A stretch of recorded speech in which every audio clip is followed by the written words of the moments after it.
안녕하십니까. 물리심리학 3강을 시작하겠습니다. 본격적으로 정신공간의 물리학적 개념을 살펴보기 전에 먼저 해야 할 일이 있습니다.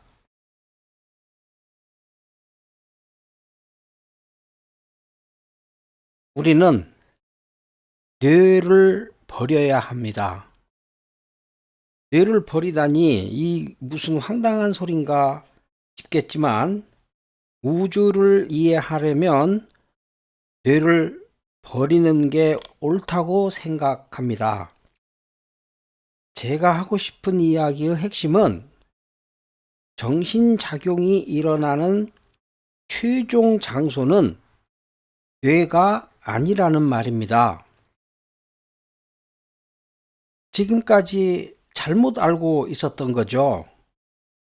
뇌는 물질 공간의 자극을 정신 공간으로 이미지 또는 상 또는 단위화해서 넘겨주는 역할을 할 뿐입니다.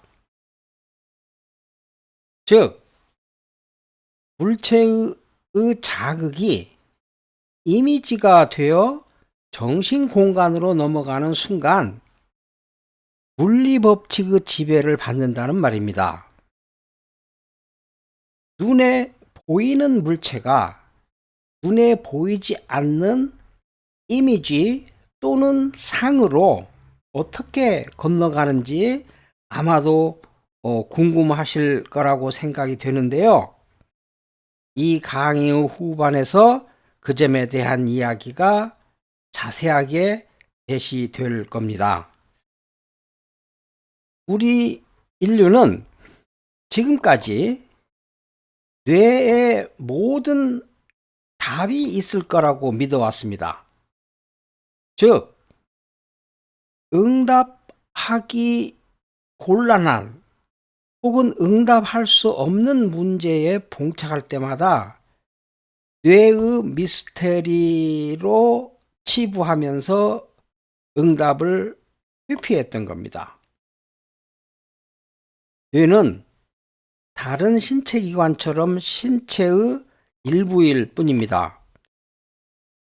그렇다고 해도 뇌의 세포학적 기능에 대하여 간단하게 알아볼 필요가 있습니다. 왜냐하면 뇌는 물질 공간과 정신 공간 사이에서 매개 역할을 하기 때문입니다. 뇌 기능은 지금까지 알려진 것만 해도 수십 가지가 있는데요. 그것들을 모두 다 취급할 수는 없습니다. 하지만 본 강의를 통해서 많은 것들이 그때그때 소개될 겁니다. 그 중에서 이 강의에서 제가 소개하려고 하는 것은 토폴로지, 즉 1대1 대응 개념을 소개하려고 합니다. 실험을 통해서 1대1 대응 개념이 대응 개념의 실체를 정확히 설명드리겠습니다.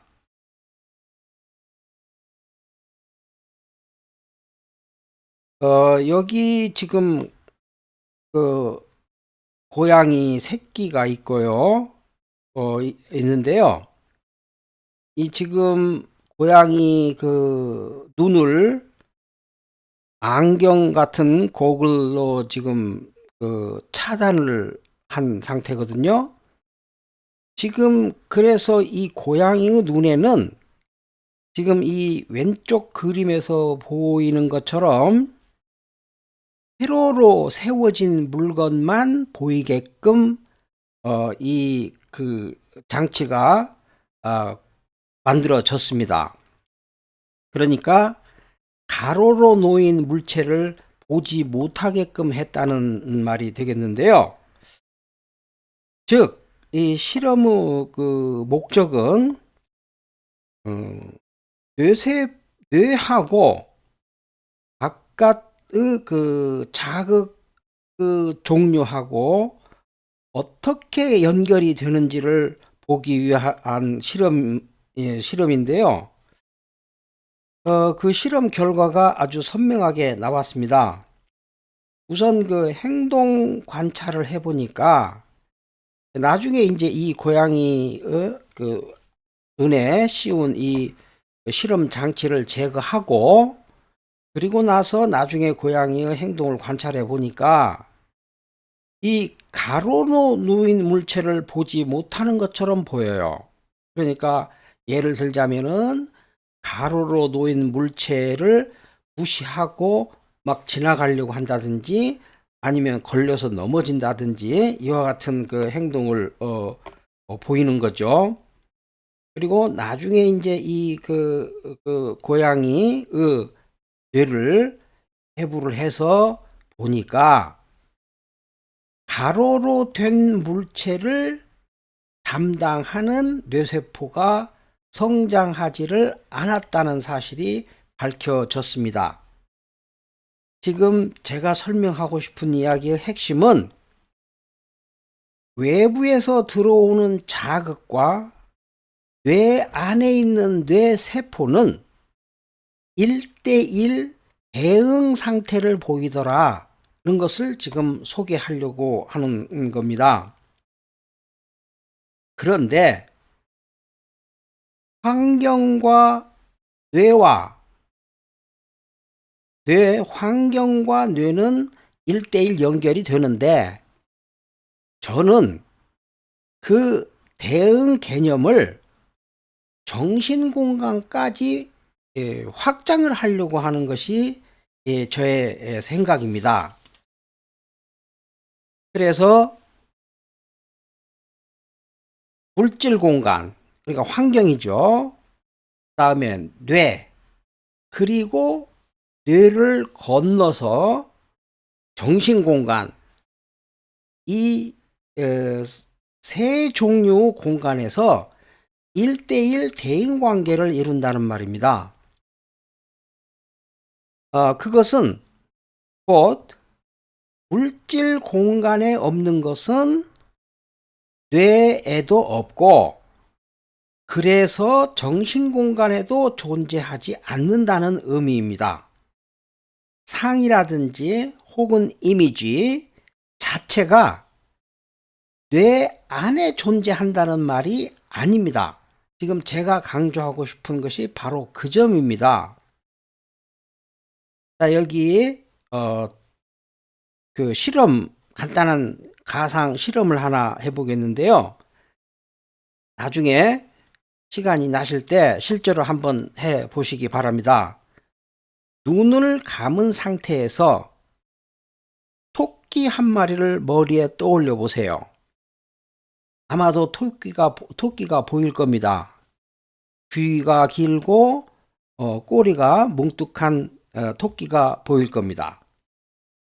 자, 그 토끼가 어디에 있나요? 많은 사람들은 뇌를 가리키거든요. 그런데 뇌가 아닙니다.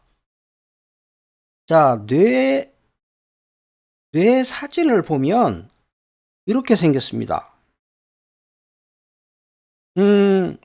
그리고 이 뇌 사진을 좀 더 확장을 해서 보면은 이렇게 생겼습니다. 이게 이제 그림으로 그 뇌세포 시냅스 하나를 그림으로 그려 놓은 건데요. 자, 제가 그러면 눈을 감은 상태에서 보이는 토끼의 이미지, 상이 지금 이 안에 있다는 말입니까? 그건 말이 안 되는 소리입니다. 최첨단 장비를 사용해서 그 안을 들여다본 사람 중에 이 안에서 뇌 안에서 토끼를 목격한 사람은 없습니다. 뇌세포는 미세한 신경 전달 물질이 오고 갈 뿐입니다. 그것이 전부입니다. 제가 앞에서 뇌를 버려야 한다라고 주장한 이유는 우리 인류는 지금까지 정신세계에 대해서 풀지 못한 문제를 만나면 습관적으로 뇌에게 떠넘겼어요. 저는 그것이 우리 인간의 사고를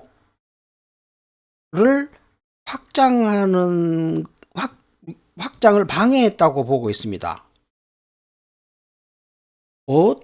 어느 공간이든 어떤 상황이든 우리의 사고를 제한한다는 말이죠. 그래서 제가 그러면 이 토끼는 어디에 있느냐?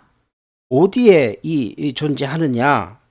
그래서 제가 눈을 감아도 보이는 토끼를 위해서 제가 3차원 공간하고 4차원 공간 사이에 텐트를 하나 쳤습니다. 이 텐트는 집이 아니죠. 그걸 집이라고 할 수는 없죠. 하지만 한시적으로 생활이 가능합니다. 그런 이유에서 제가 물질 공간과 그리고 4차원 공간, 우리가 모르는 그 공간하고 그 사이에 3.5차원 공간이라는 이름을 그냥 갖다 붙인 거예요. 그래서 그 토끼는 3.5차원에 살고 있다. 실제로 살고 있다는 거예요.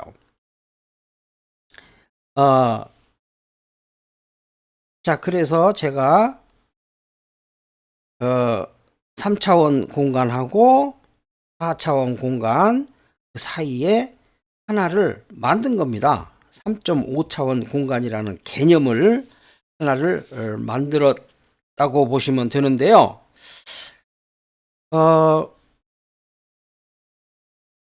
이 3차원 공간은 뭐 잘 아시겠습니다만은 지금 현재 우리가 살고 있는 이 우주입니다. 이 공간을 의미하고 4차원 공간은 3차원 공간을 벗어나서 처음 만나는 공간으로 해석하면 될 것 같습니다. 그곳을 뭐라고 부르든 상관이 없습니다. 사람에 따라서는 신이 존재하는 공간으로 불러도 그게 틀렸다고 할 수는 없겠죠. 그래서 3.5차원 공간이라는 의미는 이게 있다고 주장을 하려니 보여줄 방법이 없고 없다고 하려니까 말이 안 되는 것 같고 그런 것으로 이해를 하시면 될 것 같습니다. 바로 그러니까 없다고 하려니까 이게 좀 이상하고 있다고 하려니까 이게 보여줄 방법이 없는 그게 바로 우리의 정신이고 인간의 마음이라는 뜻입니다. 그렇게 해석해 놓고 이제 그 다음 이야기를 진행을 하겠는데요. 그런데 사실은 물리학자도 3.5차원 공간과 유사한 개념을 가지고 있었을 것으로 추정을 합니다. 예를 들어서 스테판 호킹 박사 같은 경우, 자, 이 그림에서 보시면은요, 여기 보이시는 것처럼 elsewhere. 그러니까 다른 공간이라고 이야기를 표현을 했거든요. 미래, 과거, 현재, 그리고 다른 곳, elsewhere라는 표현을 분명히 썼습니다.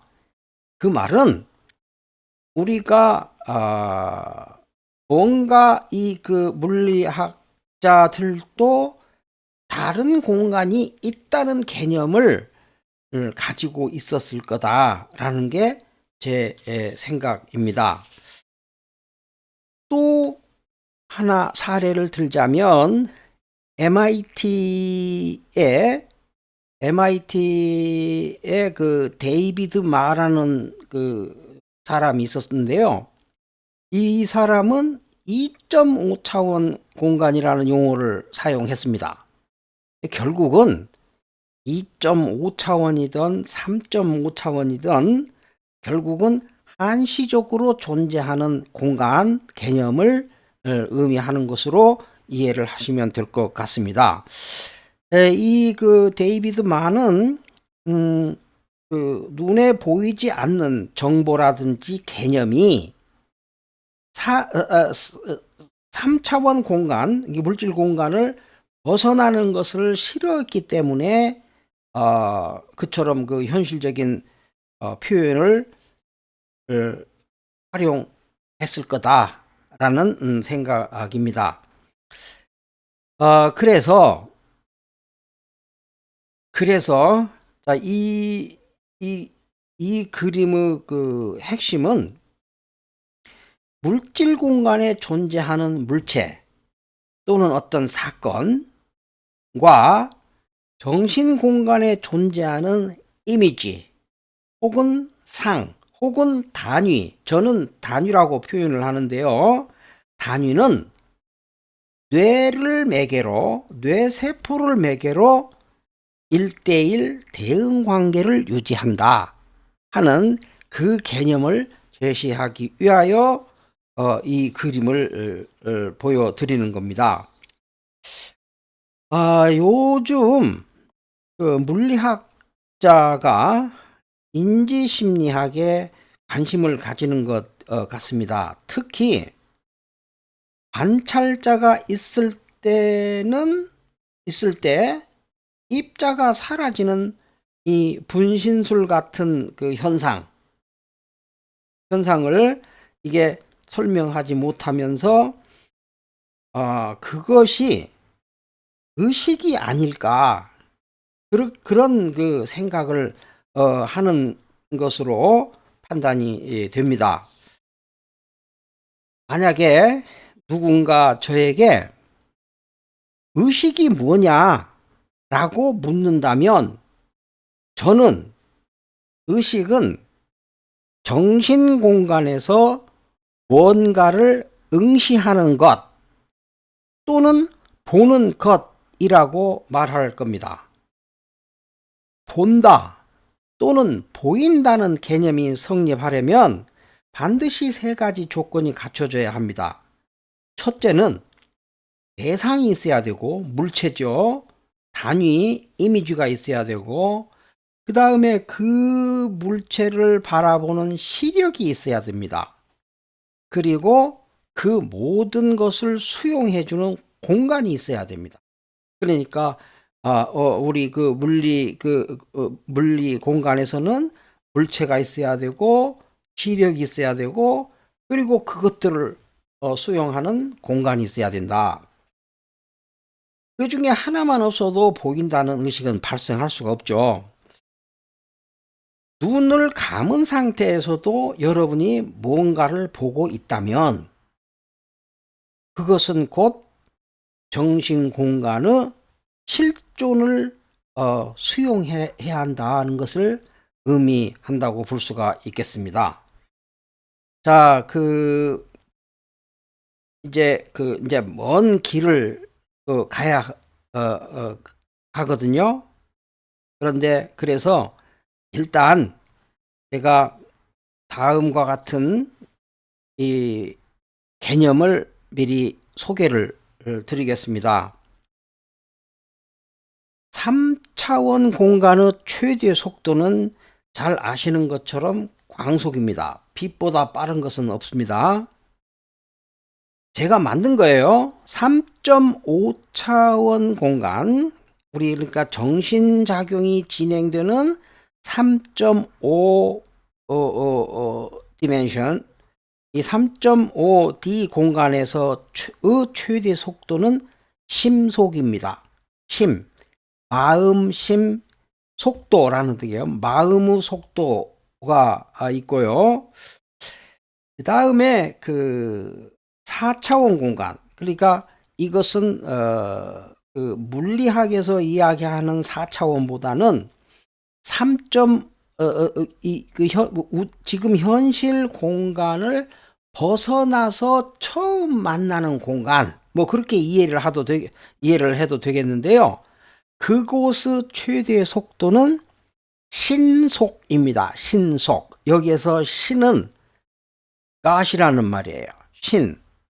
우리가 우리 능력을 벗어나는 신속이라는 뜻인데요. 그래서 광속, 심속, 신속 그 개념을 일단 우리 저 강의를 들으시는 분들께서 일단 개념을 가지고 계시기 바랍니다. 나중에 생각의 빠르기를 측정할 때 저 뒷강의에서 광속, 심속, 신속에 대한 구체적인 설명이 있을 겁니다. 제가 여기서 강조하고 싶은 것은요, 각 공간에 제한 속도가 존재한다는 말입니다. 제한 속도라는 것은 글자 그대로 제한 속도예요. 그 이상은 안 된다는 거죠. 물리학자도 역시 직접적인 언급은 없었지만 3차원, 3.5차원, 그리고 4차원 공간에 속도 제한이 존재했음을 파악했을 거다라고 저는 그렇게 믿고 싶습니다. 그걸 이 그림을 보시면요. 이 그림은 그 호킹 박사의 그 그림을 보여주는 건데요. 자, 여기 보시면은 허용된 영역이 있고, 그리고 금지된 영역이 있습니다. 그 사이에 빛이 존재한다고 지적을 했습니다. 눈에 보이는 3차원 공간과 눈에 보이지 않는 3.5차원 공간, 뭐 그 이상의 공간도 상관이 없습니다. 공간이 빛의 빠르기를 경계로 구분된다는 뜻이거든요. 거기에 금지된 영역이라는 그 용어를 사용한 것으로 보아서 두 공간에 속도 제한이 있음을 추정할 수 있다는 게 제 생각입니다. 금지된 영역이라는 의미는 못 건너간다는 뜻이죠. 예. 못 건너간다는 그런 그 뜻으로 해석하면 될 것 같습니다. 자, 각 공간에서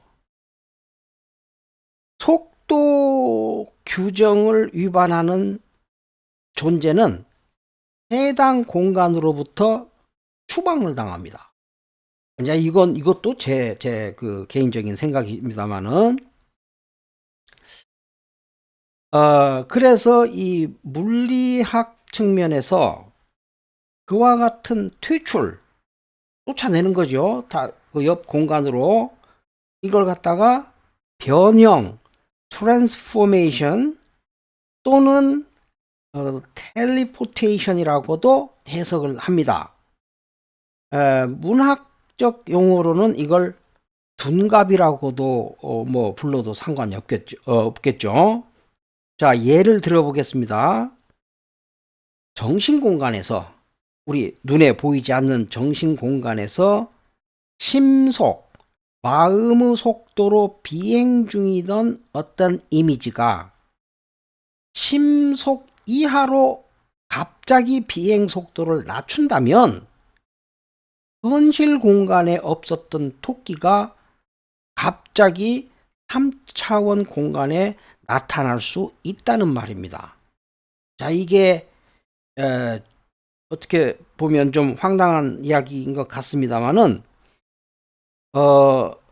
그 반대 형상도 가능합니다.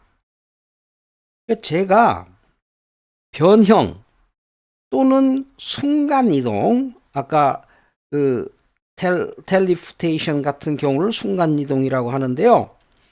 자, 변형이라든지 트랜스포메이션이라든지 텔리포테이션 같은 그런 순간 이동을 강조하는 미리 강조하는 두 가지 이유가 있는데요. 먼저 다음 장에서 소개될 기억을 설명하는 과정에서 이게 필요합니다. 즉, 기억 과정을 물리학적 개념으로 설명할 때 이 속도 제한이 필요합니다. 속도 제한이 없으면 기억을 물리학적 개념으로 설명할 수가 없다는 말이 되겠습니다. 자, 이건 다음 시간에 제가 설명드리도록 하고요. 또 하나, 본 강의 뒤편에서 진화를 설명하는 과정에서 건너뛰는 것 같은 현상이 나타나는 게 제 생각이에요. 즉, 건너뛴다는 게 무슨 이야기냐면 아까 그 순간 이동 혹은 트랜스포메이션 같은 경우를 이야기를 하는 건데요. 즉 그 자연 선택에 의한 진화만으로는 생명체의 등장을 해석하기에는 이게 뭔가 좀 부족한 것 같다라는 그런 생각을 가지고 있고, 그 부분에 대한 이야기는 뒤에서 또 상세하게 설명을 드리겠습니다. 이 그 물리학자들도 속도 제한만 풀어버리면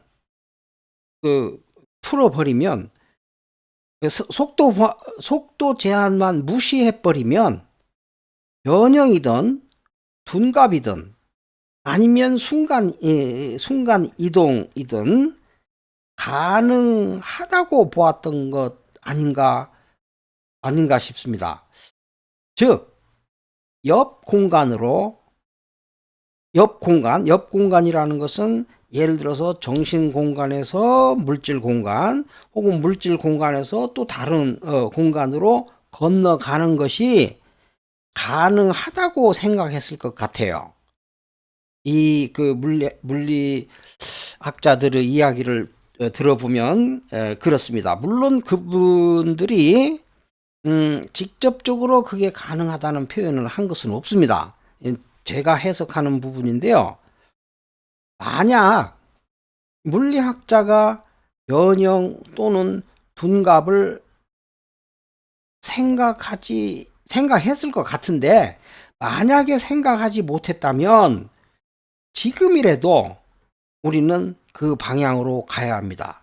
그래야 우리 인류가 봉착한 이 풀지 못하는 미스테리를 해결할 수 있다는 게 저의 생각입니다. 왜냐하면 우리 인간은 그곳으로 건너갈 수 있는 신속, 그러니까 속도 제한을 그러니까 제가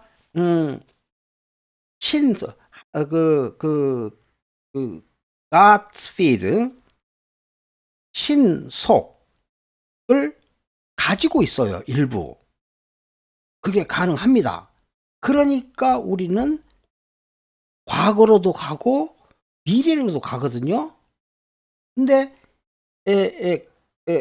그래서 이 아인슈타인도 역시 그것이 불가능할 뿐이지 이론적으로는 가능하다고 주장을 했습니다.